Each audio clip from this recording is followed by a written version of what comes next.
Okay, so we were discussing about the different type of the modeling techniques used for the embedded system design.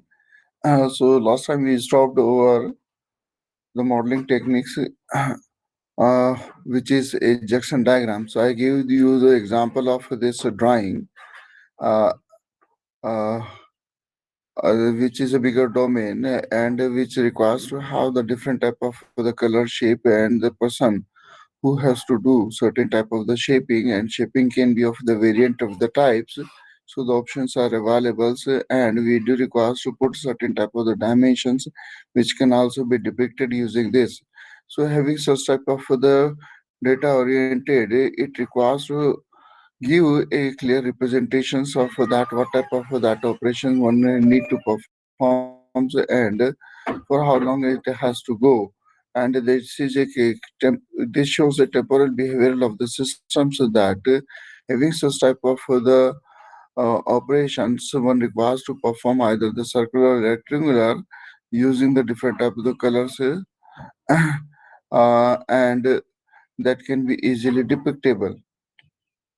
Now, the important part of the thing for this embedded system design is that the control data flow graph.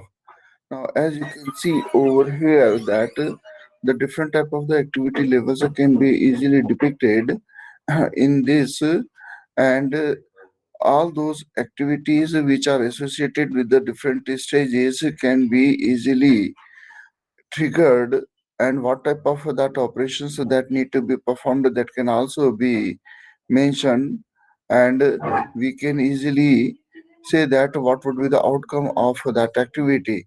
So as you can see over here, that a particular heterogeneous data control graph where there are the multiple type of the stages. Okay, so it is having a start point, and the external triggering is required to be done to control these different type of the activities. So activity can be started by triggering the button, and it is start from the state 0, which gives that enable or disable of the activity. Okay, so in this, as you can see that the activity A also need certain values to perform. Here it is indicated as an X, and the control system is allowing this to perform that operation. Okay, so either this activity can be enabled or disabled by putting that triggering, and the output of this to the control system is that it has to stop if the weight or the W value goes 10 or beyond. Okay, so this value is to be given to the activity number 2, which is again would decide that the type of the operation that need to be enable or disable.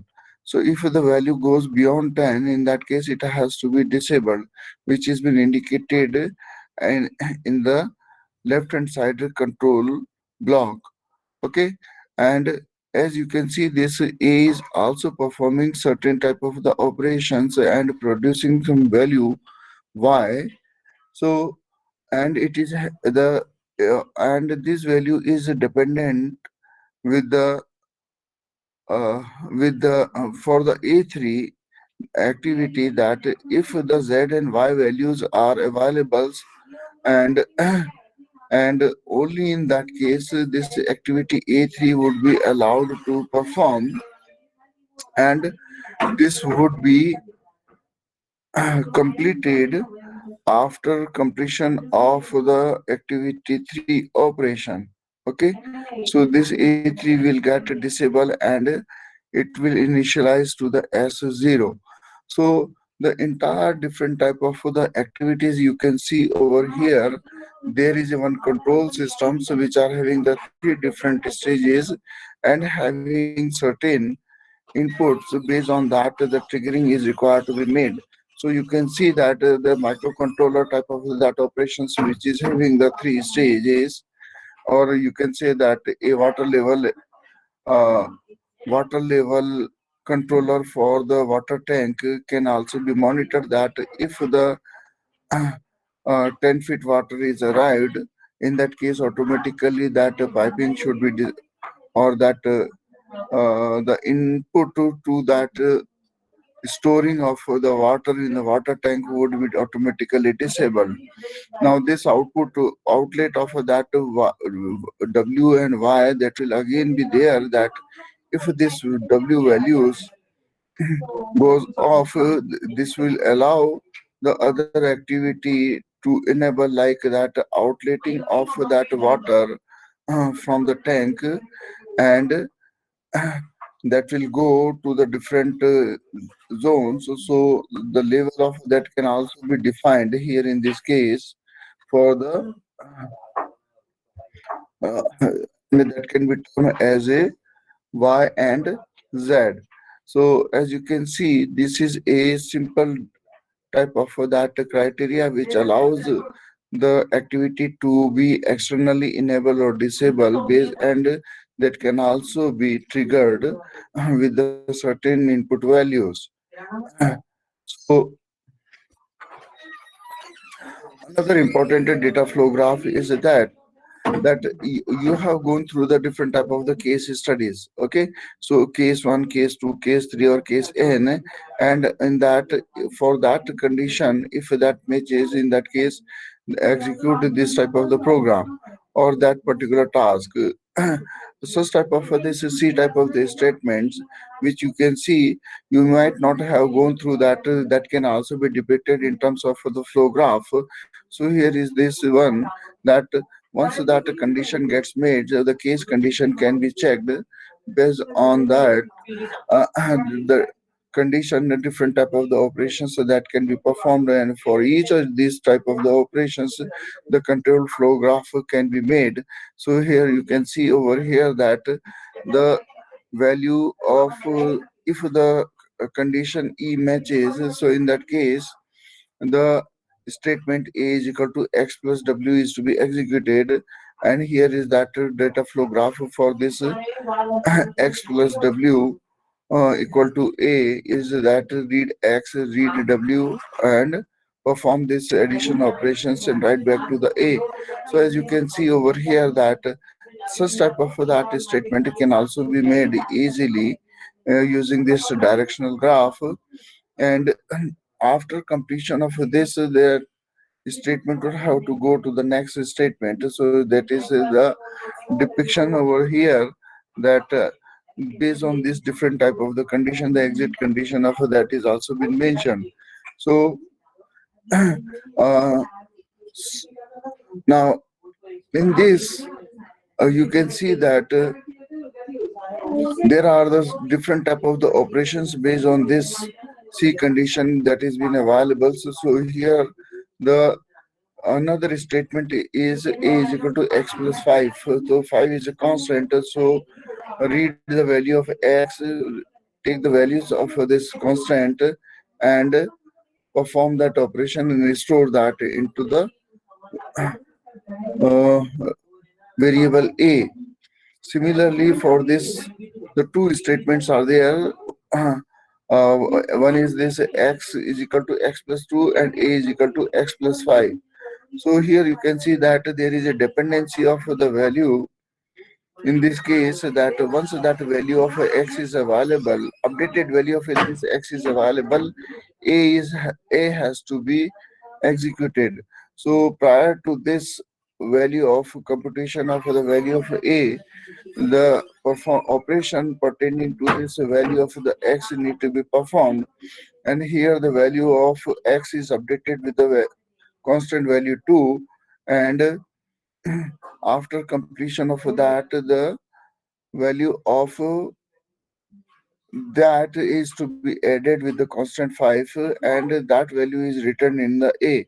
Okay, so you can see that this type of the dependencies in the control data flow graph can also be depicted easily using the heterogeneous data control graph, or data flow graph, or data control flow graph. Another is this very important heterogeneous structure chart, which again represents the control and data flow, and it can also be used in a primary conditions to depict that what type of the operations that would be performed. So as you can see here, based on that conditions and the control operations which is being performed by the main block, which gives the or triggers that. So here you can see that the main operation, once that gets a triggers, it gives this signal to the different other subset, like the get, transform, compute, and output, which would give certain values or the data back to the main. So the values of A and B are taken from the get, which is again having those values, or the subfunction get A and get B. So E is taken from the get A, B is taken from the get B. Get get would give these values to the main A. Main A will give this A and B value to the transform functions, which is again having these type of the functions available with it, that it will uh, give the transform of these values. Okay, maybe this A and B can be stated as a matrix, and the matrix gets transformed by the different functions like exchange, change A and change B. This value gets or A dash and in A B form are written back to the transform, which again gives back to the main operations, and these transform values are given to the compute, and the compute would perform different type of the operation based on these values and generate the value C and D, and gives that value back to the main functions, and main function gives that or print out that value C to the output C. So again, all these depending on that condition, what type of the data the system would produce, from where this data would be generated and written back, and based on that value the other functions may be called to perform certain operations, and using those type of the operations, the outcome of that may also be given to perform so the certain other computational operations. So like here in this case, that the transform of A and B are given, and that produces the C and D values, which is and in this the C is to be printed out. So all these different type of the stages you can see that can also be depicted using such type of the structure chart. Now come to this state program state machine diagram. This is a very important, as you can see that I may be having a variations of the different type of the tasks that can be represented either using the block diagrams or using the program statement itself. And there could be the certain type of the concurrencies, dependencies and concurrencies. Now as you can see that there is a one black uh, rectangular which consists of one function y, which are having certain global variables like a variable a. This variable a may be used by the different type of the functions, and uh, here there are the uh, two different type of the functions which are required to use a certain type of the operations. So this black arrow indicates that the triggering of this y functions, which was having the two concurrent functions a and b. Now this a is having this entry of the stage b, and while after the performing of this stage b operation, it will produce or it will generate or activate a certain activity E1, which would allow this is the activity C to initiate, which would produce a certain values which may be required to the B. So E1 and E2 may get backtrack from the B and C, and after completion of this task, there is an exit of conditions that can also be there, that this function would get exit from the C. Likewise, to this, the D is there, so, which is a concurrent type of the program, which is having its own internal variable I max as an integer, and it requires to perform that condition, so that whether the I value of this I, which is being stored into the global array, is required to be matched with the maximum value, and if it is like greater than that, so in that case, the AI would be a maximum value. So after completion of this 20 time, there is an exit point to E3, which would produce this V3 to the major function Y, and this can also be depicted clearly.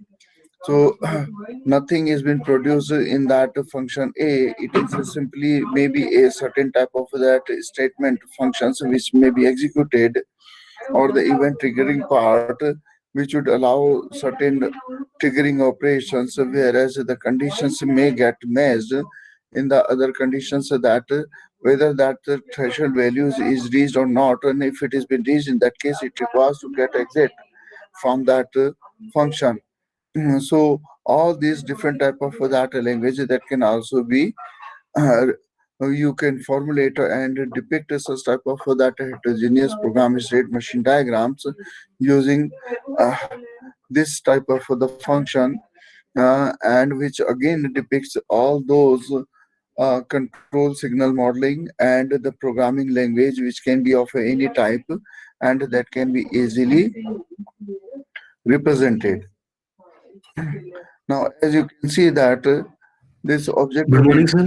which we have go. Yes. Good morning, sir. Sir, which slide are you teaching from? Sir, it is showing us slide number 24. Yes 27 slide नजर नहीं आई अब आई? Yes sir अभी आ रही Yes, sir. ओ 24 पर ही थे क्या तुम? Yes, sir. ये क्या हो रहा है? तो बोलना चाहिए था ना भाई। Sorry, sir. We 24, didn't know. ये 24 तो समझ में आ गई Yes, sir.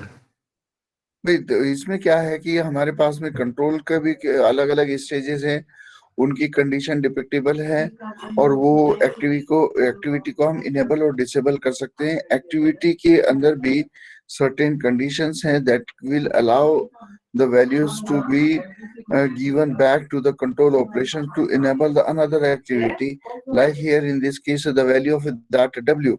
So W is given to the activity 2, and the control statement based on this value would allow this activity to be enabled.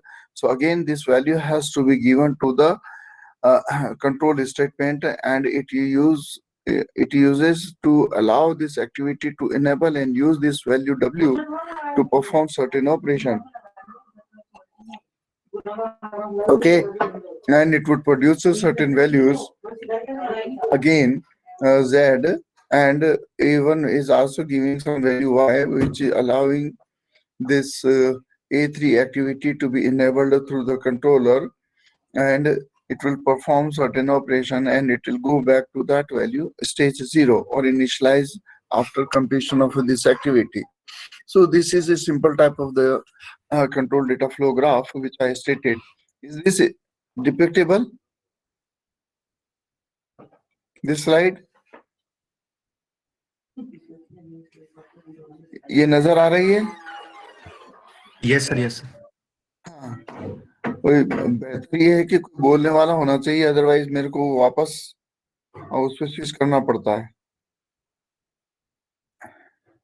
हाँ, अब इसमें क्या है कि जैसे कि आपने जो डेटा फ्लो ग्राफ देखे हैं, और उसमें किस तरीके से जो प्रोग्राम में डेटा फ्लो हो रहा है, कंडीशनल मैच हो रही है, तो यहाँ पर एक केस स्टेटमेंट को अगर हम लें तो उसी की तरीके का एक एग्जांपल यहाँ पर है कि if the value of this case is there, and depending on that value, here in this case it is A2 and E are the different type of the operations that can be performed, and we can make a simple statement, the graph of this simple statement which is depicted in the right hand side, that A is equal to X plus W can easily be written, and similarly that a is equal to x plus 3. So that 3 is a constant, so value of the x, if it has been available and there is 3 is to be added, and the value of that a would be updated with the value of this x and 3. Now, there could be the dependency, and some functions need to be performed prior to performing the other operations. So the dependency of that can also be depicted over here. So in this case, you can see that the x is to be first updated and given to the next operations, where the x value will add the value 5, and that will be stored into the a. And you can see that these values can be depicted in the control data flow graph. So this is a another way of presenting certain type of the statements may be given to you, quite similar to that which has been given over here. So it is a generalized type of that statement, without having any language foundation, but a self-explanatory that what type of the operations that need to be performed, and using these values you require to generate the uh, control flow graph to depict what type of the operations and that program statement is performing. Now, this is what I was stating in this, that there can be the different type of the multi-stages operations that which are having certain dependencies. Here, the control is the main is the control functions which generates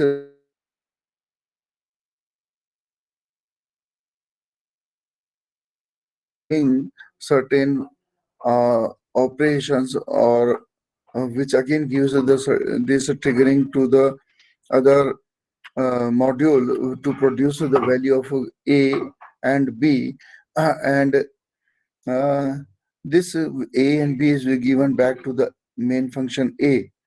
Okay, and this A and B are again given to the another part, or that block which would to transform this value, and this values is again the transform function would pass these values in the a dash and b dash and given back to the main functions through the transform function a. This a dash and b dash will again given to the compute function which performs certain operation in a two different type of the loops, that may be of for the both a dash and b dash, or that may be of the uh, simply either for the a or either for the b. So it could happen, but it has to perform certain operations, and that value, uh, you can say that that is allowing certain iterative operation, and this compute would produce a certain values of C and D. Now here you can see that this value of this loop operation based on this A dash and B dash, the compute itself is performing this operation, not at that iterative loop operation, because there is no as such a back arrow from the do loop one और do loop to. Okay, तो उसमें ऊपर की side में ये कोई भी data variable का ऑपरेशन नहीं है. This implies that this C and D is being produced by the compute block itself and giving back that value to the main function. But it is performing certain type of that loop operations based on that, and would generate the value of a C and D, and the value of the C will be printed out by using this out function, out C. So you can see that the different type of that stages that can also be depicted, and the type of the operations that need to be performed using those values in such type of the diagram.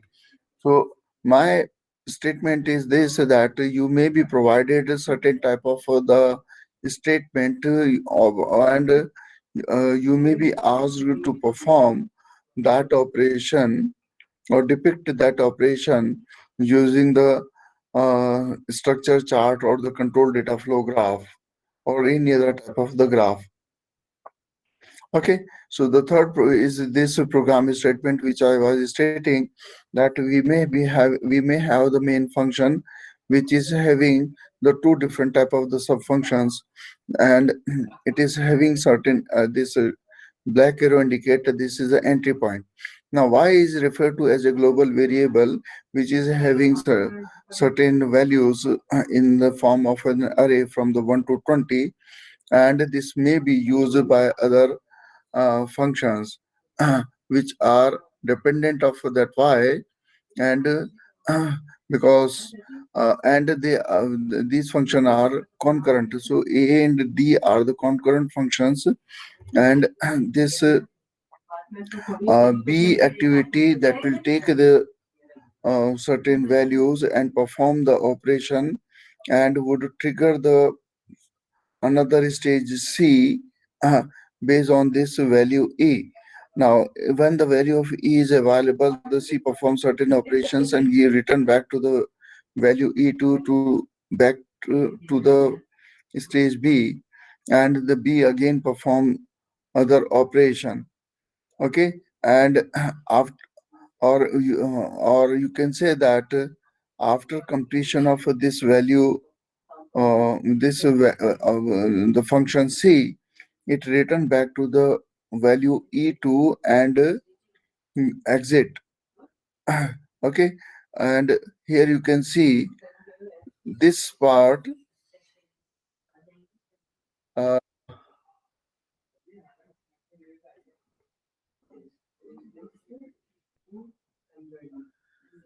I think certain this condition in this particular software is not enabled, which I am trying to depict over here. So you can see that the one part is an activity oriented type of the model, another is a programming part. So both can also be depicted within that state transition or state program state machine diagram.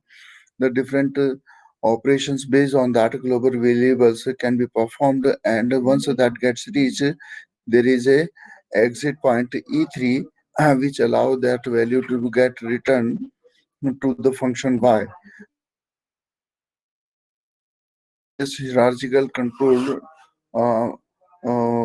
finite state machine diagrams can also be easily depicted. So you can see another is a object oriented model which represents the system state data control activity in a single model. So you can see that this the activity, what type of the activity that is being performed, there is a dependency, and the transformation of these values. So this part we have gone through that, and the different type of the objects based on that data, what type of the operations that need to be performed, and you can see that uh, we may be having a queuing model, we may be having certain um, object uh, type of the data and object type of that graph, where for each and every data what type of the operations that need to be performed, and these data may be called by certain transformation functions, and this may be used by some other dependency with the other data or operation. So you can see that this in the network systems we uses the different type of the queuing models, like the uh, uh, MM1 or MQ1, like the multi queuing model, where the different type of the here this is the MM1 is there. Okay, uh, which is allowing the multiple uh, queuing model, uh, or the single type of the queuing server where the data is being transmitted or handled by the single server. Here that concurrency is there, that the same request been arrived and that has been given to the multiple servers, and where they is request to perform the operations based on the request which has been given. So you can imagine that a in a shopper there are the three different uh, persons who are sitting at the desk, and one person asks that I need a certain type of material or the item, and both of these may be having in their own area that type of the models. So in that case, they would start looking and searching for that and perform that serving of that data if it is been available, or that object which is been available. मान लीजिए जैसे साड़ी की दुकान पे गए, तीन जने खड़े हुए हैं, आपने किसी ने बोला कि भाई मेरे को ये वाली साड़ी चाहिए, तो वो तीनों अलग अलग जगह से अपने लिए दिखाने लग जाएंगे कि ये भी देख लो, ये भी देख लो, ये भी देख लो. So it is quite similar to this type of the operation. So uh,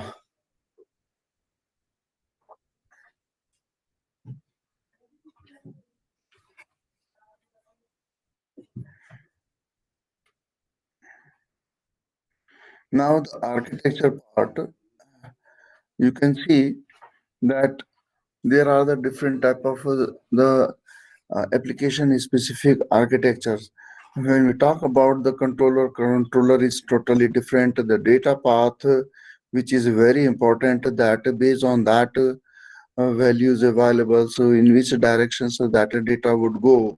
So the architecture part, data part, that is very much important, and the finest state machine with the data path that we have gone through, that is again gives that based on the different what type of the data and what type of the operations at that stage and the system would perform, and after completion of that to which state that the operation would be shifted. So such type of that application specific type of the architecture are there, which can be represented either using this control data or both a control data flow graph. Another is a general purpose type of the processors like the RISC and CISC machine. So most of that controller which we use is they are having their own memory, they are having their own instructions, and they perform the different type of the operations without taking the assistance of the intermediate ICs, unlike that has been used in the microprocessor. So that is why majority of the devices currently which we are using, and they are useful, they require the microcontroller type of the architecture, so where the program is already stored in the EEPROM, and which need not requires to have any operating system, and based on that data, it can perform the different type of the operations. Unlike that, there are the general purpose type of the processors like the complex instructions at computing. All these computer systems which we are using, a desktop system, laptop system, they do have such type of that CISC machine. Whereas in the mobile devices we uses the RISC machine. Okay, so that is a uh, multi-variable or the multi-operand type of that, or the uh, three set instruction. Okay, so operand 1, operand 2, and the operand 3 that can be there, and the opcode can be and the opcode. So there is a one opcode, operand 1, operand 2, operand 3. So if I'm making such type of the statement, in that case, the entire operation can be executed in a single statement, and that would execute in a single cycle. So that is the beauty of this RISC machine, which not only reduces the power up to that 80%, but also minimize the computational times because of this architectural difference. And another is that vector-based machine. So this is very much important, so to learn about this vector-based machine, because the type of the operations that need to be performed by that device, that we must be very much aware, because the amount of the computations time, and based on that data, where it is available and what type of the operation that could be performed, we do require to look into using this vector machine. So here this is the control architecture. You can see that there are the certain stage register which allows the different stages to be performed and update that stage register values, and it would again based on the certain type of the input which may be needed at the different stages and perform certain output. Okay, so you can see that such type of the control architecture. This is just an example of performing the architecture. Now, if you have gone through the computer organization or the computer architecture subject, you can see that the data path, there may be the different type of the stages which need to be performed, and there could be the uh, different different uh, different type of the operations and their dependencies. Now here that the dependency can be based on that resource constraint which is been uh, which can be depicted that whether that resources are available or not.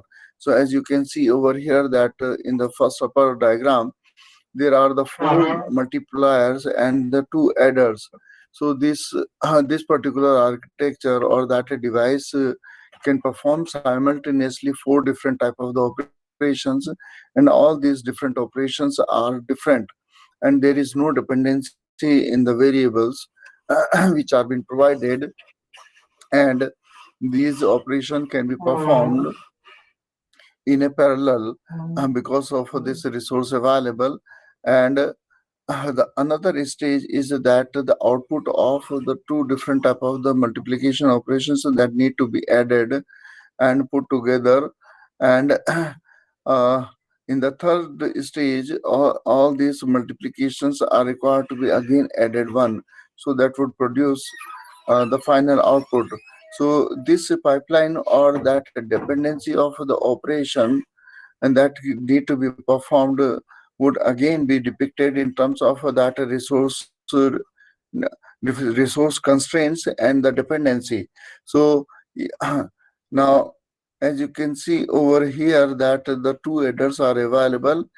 In the next third stage only the single header is being used in order to perform that operation. So quite similarly in this, that the concurrency of this can also be done. So here you can see that the parallelism and addition of that operations can be performed in order to reduce the amount of that stages. As you can see over here that in a parallelism, the multiplications may require 50 or say 100 number of the cycle, whereas the addition operation would require 50 number of the cycle. So if the upper stage operations which can be performed by the 100 plus 50 plus 50, that means that 200 number of the cycles, the same operations can be performed in the two number of the cycles, where the different stages which can be parallelized and given. So in that case that can also be executed. So depending of that availability of the resources and the type of the operations that need to be performed, we require to be aware about that in what fashion and what way we can express our uh, operation, and that can be depicted using the control data flow graph or and the data path. There is this uh, the data path and the control unit that allows that whether based on that stages and different type of the stages you can see over here that one is the uh, multiplication operation, another stage is this addition operation. So which type of the operations that need to be performed, so based on that status available and the data available, so the control function would allow that operations to be performed. Okay, so this is what which has been mentioned over here in the finite state machine with the data path. Now as you can see that this architecture, you may be aware about this Cortex M0, M1, M2, M3, or nowadays all this A series is being used in the mobile devices. So now mostly this A0, A1, A2, and A3 they are out. A3 is now currently being used up to that A2 is not been available or they are outdated. So you can see that the faster type of that operations which are being used in the machine, and you can see that everything, the operation which is required to be performed first, that need to be put into the cache. The system perform the operation using the data path and restore that result back into the data cache. And only the operation which requires to put that values into the main memory, that will be done. Otherwise, in the normal operations, everything can be done in from the data cache. So this reduction in the size of the instruction, because all the size of the all the instruction are same, the utilization of the more number of the register to perform the operation. So instead of calling the data from the memory, everything should be available in the data cache. And the third, that the each and every instructions has to be executed in a single cycle. This is allowing that speed up of the operation and reduction of the power consumption. So this is a beauty of the risk machine. That is why it is a challenging process, so that the new design of the computer architecture, they are all using the risk machine. Now, as I said, that this vector machine would that depicts that the type of the operation. So here you can see the stack type of the machine, that every data which is upon which that operation is to be performed, it has to be put in the stack. Okay, so once that operation that goes on, so based on that value, the data has been added and that is updated into the stack. Another is the because the data has been taken uh, from the stack memory itself. Okay, so push and pop, and making the operation and return back into the stack. So we can say that this is a zero level type of the machine. Whereas in that accumulator, there is a one register, and using this, the data first need to be stored into this register, and the next data is taken from the memory. We perform certain operation and restore that data back into the accumulator.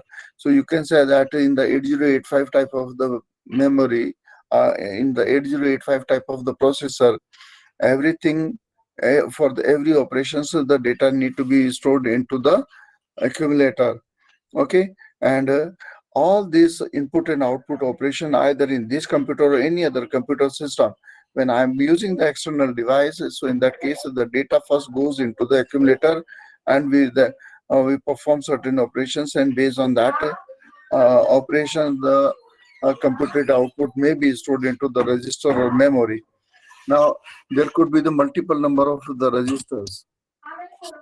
Okay, so in this case, the data either may be taken from the register or the memory, and the ALU perform those operation based on those data available in the memory and the register. So this is what the normal pattern we see in a programming, that certain variables are available in the memory, certain data is available in the register. The fetching of or accessing of the data from the memory takes more time, and that makes it slow. Now, if I'm using a RISC-based type of the machine where all that data upon which that operation need to be performed, if I put that into the register and perform that operation, in that case, the operation become much faster. So, unlike this register memory type of the architecture, which you can say that is a CISC-based type of the architecture, the risk-based type of the architecture is referred to as in register to register, where all that operation, uh, uh, the program part which is being stored into the memory, the values and the operations that need to be performed, the instructions are first stored into the registers, and the system perform that operation based on that data available in the register, and return back to the register itself, not into the memory. So that not only steals the cycle, but also performs the fast operation and reduce the power consumption. As you know, you are aware that आपके जितने भी mobile devices हैं वो सारे के सारे 45 sorry 80 percent तक की आपकी जो है वो पावर रिडक्शन कर देते हैं. So that is an advantages of using such type of the devices. So in conclusion, I could say that you require to know about these different type of the modeling techniques. Certain questions may be asked. You would be given certain homework assignment and the soft copy of the book and the slides which I am sharing with you. I will share that among all, and you just go through that periodically, and if you have any questions you may ask.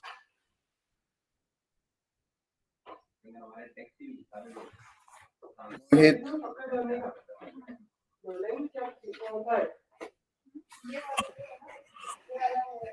Hemant,